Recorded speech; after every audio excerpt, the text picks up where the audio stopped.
আসসালামু আলাইকুম। যারা বাংলাদেশ বিদ্যুৎ উন্নয়ন বোর্ডে সাহায্যকারী বা হেল্পার পদে চাকরি করতে আগ্রহী তাদের জন্য একটি স্পেশাল ভিডিও এটা। এই পদের বেতন, বোনাস এবং পেনশন সম্পর্কে আমরা জানব। এটা বেতনটা হলো 2015 এর পে স্কেল অনুযায়ী। বেতন গ্রেড 19, এইখানে মূল বেতন ৮,৫০০ টাকা।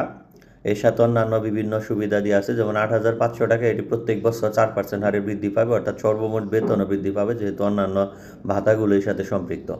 বাড়ি ভাড়া 40% ধরে, তবে যদি বিভিন্ন সিটিতে হয় বা ঢাকার ভিতরে হয় তাহলে 65% পর্যন্ত বাড়ি ভাড়া পাবেন।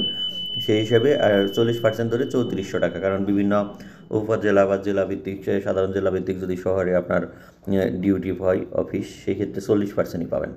যাতায়াত ভাতা দেওয়া হয় না। চিকিৎসা ভাতা পাওয়া যাবে 1500 টাকা। সন্তানদের শিক্ষা ভাতা সর্বোচ্চ 2 জন সন্তানের জন্য 1500, একজন হলে 1000। যৌথ ভাতা মানে ধুলাই ভাতা পাওয়া যায় এখানে 200 টাকা, মানে ওই যে আপনার কাপড় চোপড় ড্রেস এগুলো ধোয়ার জন্য আর কি। আর বিদ্যুৎ ভাতা আছে 400 ইউনিট সম পরিমাণ, 2826 টাকা, বা রেটের সাথে এটা একটু কম বেশি হতে পারে। ওভার টাইম এখানে আমি 5000 টাকা ধরেছি, এটা আরও বেশি পাবেন, কম নয় আশা করি। কারণ এমনিতেই তো শুক্র শনি 2 দিন বন্ধ, আবার বিভিন্ন সরকারি আপডেটে যেহেতু আপনাদের শিফটিং ডিউটি করা লাগবে, সেই হিসাবে দেখা যায় যে মাসে প্রায় 70-80 ঘন্টা এরকম হয়ে থাকে। এভাবে হিসাব করলে প্রায় 7-8 হাজার আসে, আমি নর্মালি 5000 টাকা ধরেছি। তাতে সর্বমোট 20,426 টাকার মতো বেতন প্রাপ্য হবেন। সরি, এখানে একটু হিসাব বলেছি, 21,426 টাকা হবে।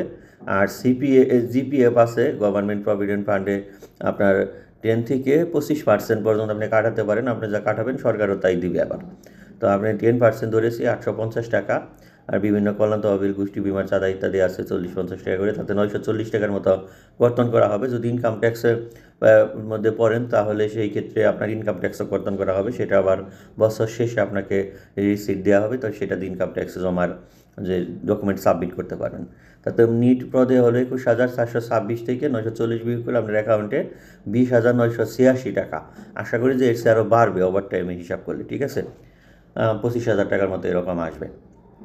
তারপরে হলো, এটা কিন্তু শুরুর থেকেই বেতন। বোনাসের দিক দিয়ে যদি আসি, বছরে একবার বোনাসগুলো পাওয়া যায়। বৈশাখী বোনাস আপনার 20% ধরে, এখানে হলো 1700 টাকা। ঈদ উল ফিতর এবং ঈদ উল আজহাই যারা মুসলিম সম্প্রদায়ের আছেন তারা এক বেসিক করেই পাবেন 8,500 টাকা করে। অন্যান্য ধর্মাবলম্বী যারা আছেন তাদের প্রধান ধর্মীয় উৎসব রেখে 2 বেসিক একত্রেই পাবেন। এপিএ বোনাস আছে, আপনার মন্ত্রণালয়ের সাথে প্রতিষ্ঠানের কিছু চুক্তি নির্ধার থাকে, এরগুলো অর্জনের উপর মার্কিং হলে সেই হিসাবে এপিএ বোনাস দেওয়া হয়, ঠিক আছে। সেটা বেসিকে 0.75 বা 1.5 বা 2 বেসিক সমপরিমাণ এই বোনাসটি হয়ে থাকে। আর পেনশন, সরকারি চাকরিতে সবচেয়ে আলোচিত বিষয় এবং এক্সাইটেড বিষয়টা হলো পেনশন।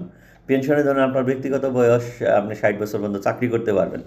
এখন এর মধ্যে 18 মাসের ঢুকছে ছুটি ইন্টু সর্বশেষ বেসিক, এটা যেটা আসবে ধরুন এর 80%, ঠিক আছে, ইন্টু 2 গুণ, এর একটা অংশ এককালীন পাবেন আর একটা অংশ প্রতি মাস। যেমন যদি সাপোজ এইখানে আমরা ধরলাম যে বেসিক, সর্বশেষ বেসিক আপনার 20,010 টাকা হলো, সর্বশেষ বেসিক লাস্ট, আরও তো বাড়বে, ঠিক আছে।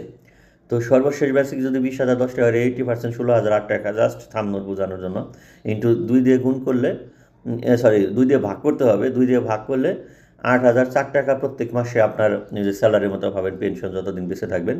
আর এককালীন এই 8,004 ইন্টু হলো 230, তাতে 18,40,920 এভাবে। এটা তো স্যালারি আমি কম ধরেছি, এটা স্যালারি তো আপনার বাড়লে এই হিসাবটা অনেক বেশি আসবে। এবং গ্র্যাচুইটি প্রভিডেন্ট ফান্ড মানে 30 লক্ষ টাকার মতো প্রায়, অর্থাৎ তার মানে আপনি যদি আল্লাহ তালা বাঁচিয়ে রাখে 60 বছর চাকরি শেষ করতে পারলে পেনশন এর টাকা তো আসেই প্রত্যেক মাসে, এককালীন এবং গ্র্যাচুইটি প্রভিডেন্ট ফান্ড সব মিলিয়ে প্রায় 50 থেকে 60 লক্ষ টাকা বা 70-80 লক্ষ টাকা কিন্তু আপনি ইনশাল্লাহ পাবেন, ঠিক আছে। এই হলো এই চাকরির মূল মানে স্যালারি, বোনাস এবং পেনশন সম্পর্কে তুলে ধরার চেষ্টা করলাম। আমার জানা মতে তথ্যগুলো যতটুকু কালেক্ট করতে পেরেছি মোটামুটি পুরোটাই সঠিক। যদি এর মধ্যে সরকারি কোনো প্রজ্ঞাপন চেঞ্জ হয় তাহলে এটা একটু হেরফের হতে পারে, ঠিক আছে। তো সবার জন্য শুভকামনা, আল্লাহ হাফেজ।